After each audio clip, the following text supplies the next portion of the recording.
মানুষ ভদ্ররা শক্ত হলে কেমন হয় তা দেশের মানুষ জানে, বলছেন জামায়াত আমির।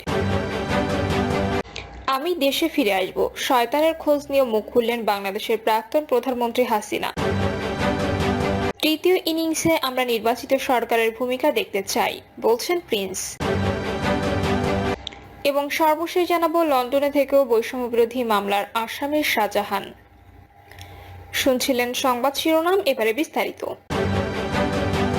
আমরা ভদ্র মানুষ, ভদ্ররা শক্ত হলে কেমন হয় তা দেশের মানুষ জানে, বলছেন জামায়াত আমির। আমরা ভদ্র মানুষ, ভদ্ররা শক্ত হলে কেমন হয় তা দেশের মানুষ জানে। বাংলাদেশ জামায়াত ইসলামের সাবেক সেক্রেটারি জেনারেল ATM আজহারুল ইসলামকে মুক্তি না দেওয়া পর্যন্ত বিক্ষোভ সমাবেশ চলবে বলে জানিয়েছেন দলটির আমির ডক্টর শফিকুর রহমান। তিনি বলেন, আমরা ভদ্র মানুষ, কিন্তু আমাদের ভদ্রতাকে কেউ যাতে দুর্বলতা মনে না করে। ভদ্র মানুষেরা যখন শক্ত হয় তখন কেমন হতে পারে তা দেশের মানুষ দেখেছেন। ডক্টর শফিকুর রহমান বলেন, আমরা মনে করি সরকার শুদ্ধ বুদ্ধির পরিচয় দেবে। একে একে মজলুমদের মুক্তি দিয়েছে, সর্বশেষ মজলুমকেও মুক্তি দিন। এর মধ্যে যারা হারিয়ে গেল তাদের তো ফিরিয়ে দিতে পারবেন না, আর 13 মিনিটও তাকে জেলে রাখা হয় তা আমরা চাই না। তিনি বলেন, আওয়ামী লীগ ফ্যাসিবাদ কায়েম করেছিল, তার প্রধান থাবা পড়েছিল জামায়াত ইসলামীর ওপর। সে সময় দায়িত্ব নিয়েছেন ATM আজহার। বাংলাদেশ ফ্যাসিবাদ থেকে মুক্ত হলেও ফ্যাসিবাদের প্রথম সাক্ষী ATM আজহারকে মুক্তি দেওয়া হয়নি। ATM আজহার কবে মুক্তি পাবেন তা সুস্পষ্ট জানিয়ে দেওয়ার আহ্বান জানিয়ে জামায়াত আমির বলেন, আমরা ভাবতেও পারিনি তার মুক্তিতে আমাদের রাস্তায় নামতে হবে। আজ থেকে তার মুক্তি না হওয়া পর্যন্ত আমাদের সমাবেশের শুরুও নেই, শেষও নেই। আমরা কখনো কারো সঙ্গে আপোষ করিনি উল্লেখ করে ডক্টর শফিকুর রহমান বলেন, ফাঁসির কাষ্ঠে নেওয়ার আগ পর্যন্ত আমাদের নেতারা কারো সঙ্গে আপোষ করেননি। তাদের মুক্তি দেওয়ার জন্য নানা মহল থেকে আপোষ করার কথা বলা হয়েছিল। জামায়াত ইসলামী নিবন্ধন ও প্রতীক ফিরিয়ে দেওয়ার আহ্বান জানিয়ে তিনি বলেন, আমাদের নিবন্ধন জালিমরা কেড়ে নিয়েছিল, আপনারাও কি জুলুম করবেন? আর কোনো বৈষম্য আমরা মেনে নেব না। আমি দেশে ফিরে আসব, শয়তানের খোঁজ নিয়েও মুখ খুললেন বাংলাদেশের প্রাক্তন প্রধানমন্ত্রী হাসিনা। আওয়ামী লীগের জন্য অনুকূল পরিস্থিতি তৈরি হলে বাংলাদেশে ফিরতে চান সেদেশের প্রাক্তন প্রধানমন্ত্রী শেখ হাসিনা। সোমবার রাতে বাংলাদেশবাসীর উদ্দেশ্যে এক ভার্চুয়াল বার্তায় সেটি বোঝানোর চেষ্টা করলেন আওয়ামী লীগের নেত্রী। আওয়ামী লীগের সমাজ মাধ্যমের পাতা থেকে হাসিনার বক্তৃতা সরাসরি সম্প্রচার করা হয় সোমবার রাতে। নিজের বক্তৃতার পরে কয়েকজন সাধারণ মহিলার সঙ্গেও কথা বলেন তিনি। আওয়ামী লীগের দাবি, ওই মহিলারা বাংলাদেশের জুলাই আন্দোলনের সময় আক্রান্ত পুলিশ কর্মীদের পরিবারের সদস্য। কথাবার্তার সময় এক পুলিশ কর্মীর বিধবা স্ত্রী হাসিনাকে জানান, তার স্বামী কিছুই রেখে যাননি পরিবারের জন্য। ঘরে সন্তান রয়েছে, অবস্থায় হাসিনার সাহায্য প্রার্থনা করেন ওই মহিলা। জবাবে হাসিনা বলেন, অবশ্যই আমি সাহায্য করব, আমি আসব। আওয়ামী লীগের দাবি, গত বছরের জুলাই আগস্ট মাসের আন্দোলনের সময় আক্রান্ত পুলিশ কর্মীদের পরিবারের সদস্যরা বিচার পাচ্ছেন না। বর্তমান অন্তর্বর্তী সরকারের আমলে তাদের উদ্দেশ্যে হাসিনা আশ্বাস দেন, ওই পরিবারগুলিও ন্যায় বিচার পাবে। তিনি বলেন, আমি আছি, আমি অবশ্যই এর বিচার কোনো না কোনো দিন করব। ওরা যতই দায়মুক্তি দিক, এই হত্যার দায়মুক্তি হয় না, হত্যার বিচার হয়। আমার বাবা মা 3 ভাইকে যখন হত্যা করেছিল তখনও দায়মুক্তি দেওয়া হয়েছিল, কিন্তু আমি তাদের বিচার করেছি। এই পুলিশ হত্যার বিচারও আমি করব একদিন। বস্তুত বাংলাদেশে গত বছরের জুলাই আগস্ট মাসের আন্দোলন এবং তার পরবর্তী পরিস্থিতি নিয়ে সম্প্রতি একটি রিপোর্ট প্রকাশ করেছে রাষ্ট্রপুঞ্জ। ওই রিপোর্টে রাষ্ট্রপুঞ্জ মনে করছে, বাংলাদেশের গদিচ্যুত প্রধানমন্ত্রী শেখ হাসিনার সরকার সম্ভবত মানবতা বিরোধী কার্যকলাপে জড়িত ছিল। রাষ্ট্রপুঞ্জের মানবাধিকার কমিশনের হাই কমিশনার ফলকা তুর্কের মতে, ক্ষমতা টিকিয়ে রাখতে আওয়ামী লীগ সরকার নৃশংস পদক্ষেপ করেছিল।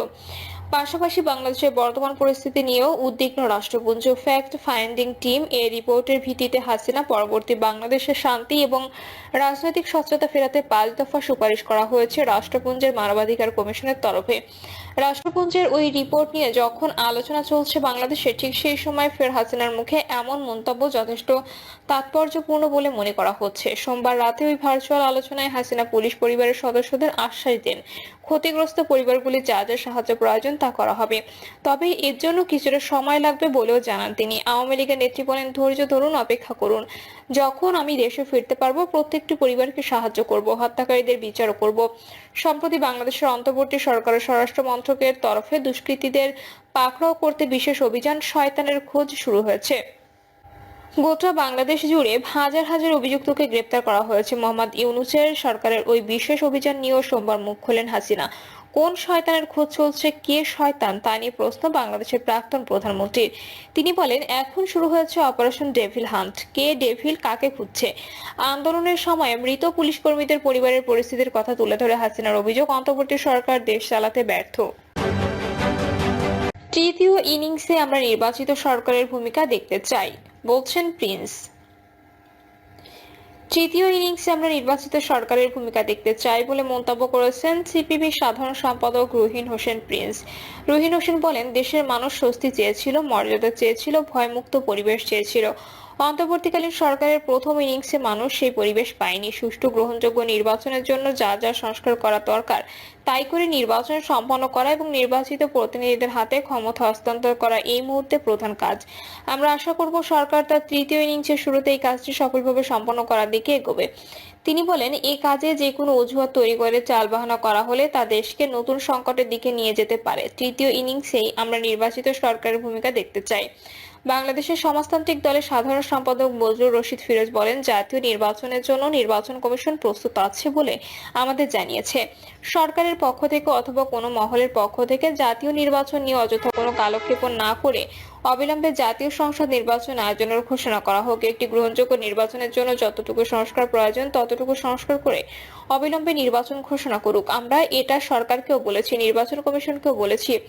বাংলাদেশের সমাজতান্ত্রিক দলের সাধারণ সম্পাদক মাসুদ রানা বলেন, বেশিরভাগ রাজনৈতিক দল মনে করে জাতীয় নির্বাচন আগে হওয়া উচিত, ফলে এই মতামতের প্রতিফলন সরকারের সিদ্ধান্তের ক্ষেত্রে থাকবে, এই প্রত্যাশা আমরা এখনো পর্যন্ত করছি। সিপিবির সভাপতি মোহাম্মদ শাহ আলম বলেন, জাতীয় নির্বাচন আগে হবে নাকি স্থানীয় সরকার নির্বাচন আগে হবে এই নিয়ে বিতর্ক চলছে। আমরা মনে করি এই কাউন্টার প্রসেসের মধ্য দিয়ে সরকার জাতীয় নির্বাচন নিয়ে সময়ক্ষেপণ করছে। এই সময়ক্ষেপণ জাতীয় জন্য আত্মঘাতী হবে। সরকার যতই কালক্ষেপণ করবে ততই জটিলতা বাড়বে। লন্ডনে থেকেও বৈষম্য বিরোধী মামলায় আসামি শাহজাহান। যুক্তরাজ্যে পাড়ি জমানোর পর সর্বশেষ 2011 সালে দেশে এসেছিলেন হবিগঞ্জের চুনারুঘাট উপজেলার বকাডুবি গ্রামের বাসিন্দা শাহজাহান চৌধুরী। কয়েকদিন পর আবার তিনি ফিরে যান লন্ডনে। এরপর আর তিনি দেশে আসেননি। উপজেলার আহমদাবাদ ইউনিয়ন ছাত্র দলের সাবেক সভাপতি ও যুক্তরাজ্যের কোভেন্ট্রি বিএনপির সাবেক এই সদস্য সচিব শাহজাহান চৌধুরী শেষবার মুখ দেখতে না পারার আক্ষেপ নিয়ে চলে যান তার মা। অথচ 2024 সালে বৈষম্য বিরোধী আন্দোলনের সময় সিলেটের ছাত্র জনতার উপর হামলার ঘটনায় করা মামলায় আসামি করা হয়েছে শাহজাহানকে। মামলার এজাহার ও সংশ্লিষ্ট সূত্রে জানা যায়, 2024 সালের 18 জুলাই দুপুরে বন্দর বাজার এলাকায় বিক্ষোভ সমাবেশ ছাত্র জনতার উপর হামলার ঘটনা ঘটে। এই ঘটনায় 27 অক্টোবর দক্ষিণ সুরমার মানিকপুর এলাকায় আকবর আলী নামে এক ব্যক্তি বাদী হয়ে সিলেট কোতোয়ালি থানায় মামলা করে। 100 জনের নাম উল্লেখ